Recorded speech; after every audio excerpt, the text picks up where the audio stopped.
اللہ کے نزدیک کسی انسان کی عزت جتنی زیادہ ہوتی جاتی ہے، اس کا امتحان بھی اسی قدر سخت ہوتا چلا جاتا ہے۔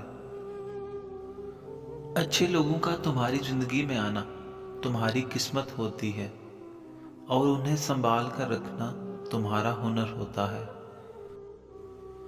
زندگی میں 3 اصول بنا لو۔ اس سے ضرور معافی مانگو جسے تم چاہتے ہو۔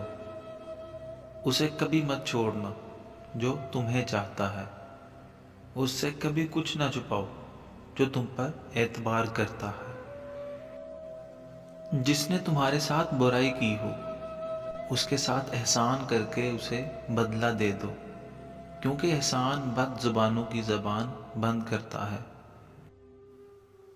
جب کوئی دوست تمہیں اپنا راز بتائے تو یہ سمجھنا کہ وہ اپنی عزت تمہیں امانت دے رہا ہے۔ اس میں کبھی خیانت مت کرنا۔ انسان ہمیشہ تکلیف میں ہی سیکھتا ہے، خوشی میں تو وہ پچھلے سبق بھی بھول جاتا ہے۔ یقین ایمان کی نشانی ہے، اور حرص تنگ دستی اور محتاجی میں مبتلا کر دیتی ہے۔